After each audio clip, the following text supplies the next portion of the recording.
Hey everyone, my name is Scott Blinn and welcome to the channel. This week marks exactly 2 weeks since I started my Eat More Calories experiment to see how it might affect my weight stall.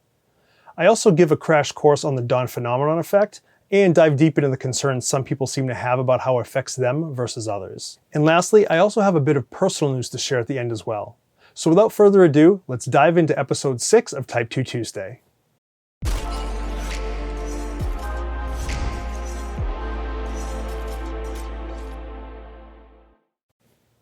So before diving in, thank you very much for tuning in to yet another one of my updates. I also want to give a big thank you to those who have been commenting and giving me feedback. Your comments and likes are all really appreciated. If you're new here or just haven't yet, please consider subscribing. It is the #1 way to support me and really helps the channel grow to help others as well. Okay, let's get into this week's update. I have to say that I was really happy with the results all around, so let's get started. So if you remember from last week's update, I did make some progress in increasing my calorie count, and I did start to lose weight again. I also further lowered my average blood sugar levels. Let's see how this past week went. Well, I'm happy to say it was a very good week.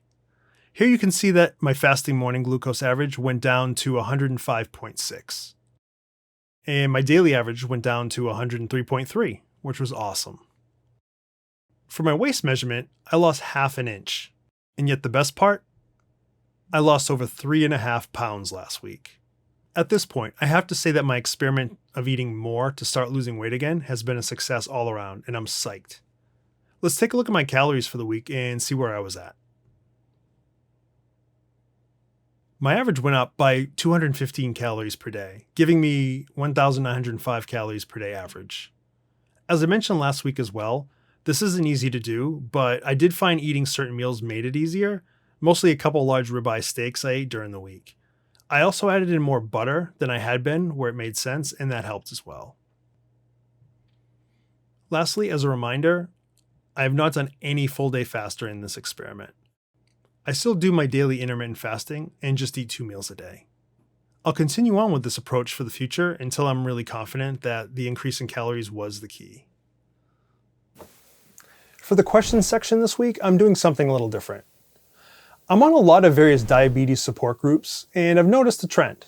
People are sharing their morning blood sugar numbers, and some people are getting frustrated, sad, or even ashamed of their own numbers, and comparing them against others. Most of the time, their morning numbers are fine for where they are in the process of reversing insulin resistance, but others are showing lower than them, and they just can't understand what's happening, and they feel that maybe they're failing in some way.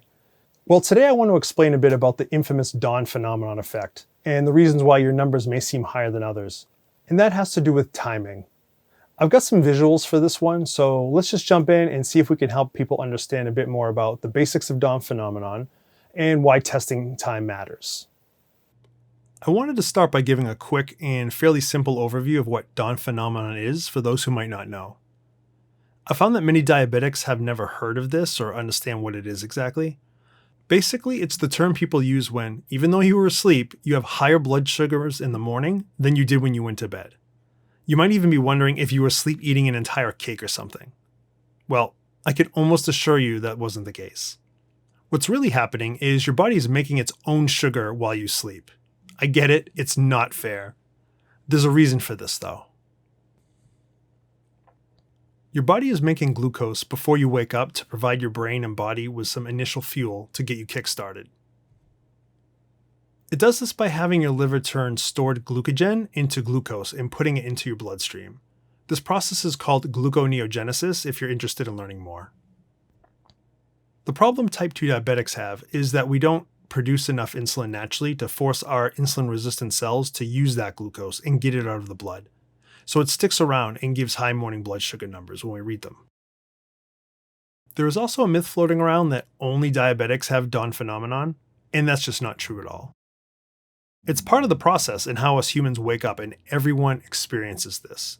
It's simply part of our biology. The problem diabetics have is that our insulin resistance doesn't allow this process to work properly, and leaves us with high morning blood sugars, which we can see because we are testing our blood sugars where non-diabetics are not usually doing that.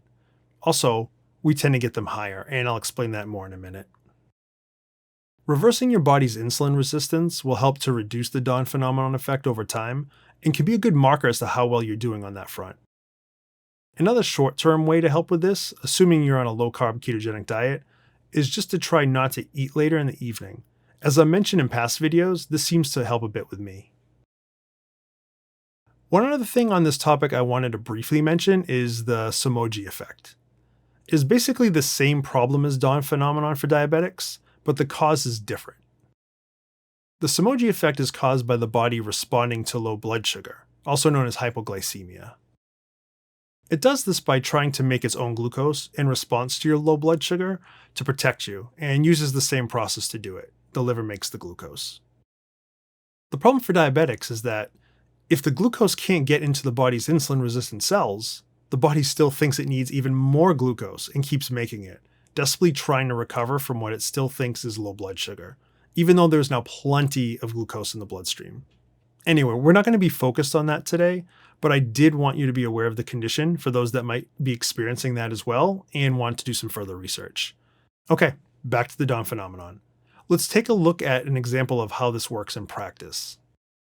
Here is a simplified graph of a non-diabetic person with normal blood sugars who's going to wake up at 7 a.m. Before the person wakes up, the body starts to get ready by making some glucose. Once there's some glucose in the bloodstream to use, the person starts to wake up. Also, in response to this rise in blood sugar, the pancreas will start to begin to release insulin to get that glucose out of the bloodstream. The insulin tells the body cells to take that glucose and use it as energy, again lowering the glucose level in the bloodstream back to where it belongs. In fact, even in a normal person, depending on exactly when you test your glucose level right after waking up, will change the results of how high that number will be, as the body uses the glucose over time. Now let's quickly look at the same curve for someone who is starting to get insulin resistant, also known as prediabetic. Because the body's cells are starting to become insulin resistant, the pancreas needs to work as hard as it can to try and get that glucose out of the bloodstream. And because the pancreas can only make so much insulin at a time to fight these resistant cells, the whole process takes longer and the blood sugar levels go higher, because the glucose isn't getting into the cells to be used up as quickly. This ultimately leads to a longer tail of higher blood sugar levels because the pancreas is playing catch up for a longer time. So what about a full-blown diabetic like many of us? Well, for this example, let's assume we're looking at a well-controlled diabetic through medication. When they go to bed, they have a very nice normal range blood sugar level. Well, unfortunately, they're still hit really hard by the dawn phenomenon the next morning. In this case, it goes very high and stays high until they get up, take their medication, and go about their day as they eventually start to come down. To recap, here are all three curves together. Here you can really see how high and long the dawn phenomenon can get depending on how insulin resistant you are. Of course, the higher it goes and the longer it lasts, the more damage it can do to the body long term. This is yet another reason why it's so important to work on actively reversing insulin resistance, instead of just trying to control your blood sugar through medicine or even just diet. Long term, you just really want to fix the problem the best you can. And a ketogenic diet and intermittent fasting are great ways to approach that. Okay, now we can get back to the original topic of people stressing out about where their dawn phenomenon morning numbers are compared to others, and why you should not feel bad or stress over this too much. The first thing to keep in mind is that depending on people's medications, they will affect their morning peak and curve differently. And the big factor is actually when are they taking their morning reading. If they wait a while, their number will of course be lower. It might not even be a true reflection of how bad their dawn phenomenon actually is. And maybe you're taking yours right after you wake up and it tends to be higher. And if you are, you're doing it right. And this is exactly why you should just focus on you and monitoring your own number. And try to be consistent when you check that number over time so you have a better idea of how your nutrition is and if you're actually regaining your insulin sensitivity. One other thing worth mentioning is CGMs, or continuous glucose monitors. And I'm actually hoping to get one for myself in the future so I can start looking at my morning numbers throughout the entire dawn phenomenon phase each morning. This should give me a much better picture, and I'll be sure to share that with you all when I can make that happen. Well, that does it for this week's update. Before I go though, I did have a bit of channel news I wanted to bring up.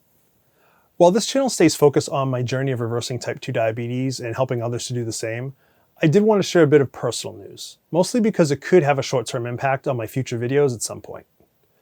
The short version is that I have some big life events coming up that may, in the short term, impact my time to create content on a regular schedule and at the quality level I usually demand of myself. So what's happening is that I recently started to look for a new job. For those of you who've seen my earlier videos, you may remember that I make video games for a living. Well, in my industry, when you get hired by a new company, it's almost always guaranteed that you need to relocate to a whole new area, and that means a lot of packing and moving. It also means needing to focus on the interviewing process with potentially several companies and eventually the new job itself. Spending the extra time required to learn the role, the company processes, the culture, helping my coworkers and anyone who reports to me, and just make myself available to the team. Right now, exactly when and to what extent this stuff may impact my time is still unclear, and I apologize for advance if that does happen. Ultimately, I'm committed to Type 2 Reboot and what I'm doing here because it not only helps me on my own journey, but I truly want to help others as well. If you have any thoughts on this, questions for a future episode, or just want to say hello, please comment below. With that said, have a great day everyone, and I'll see you next time.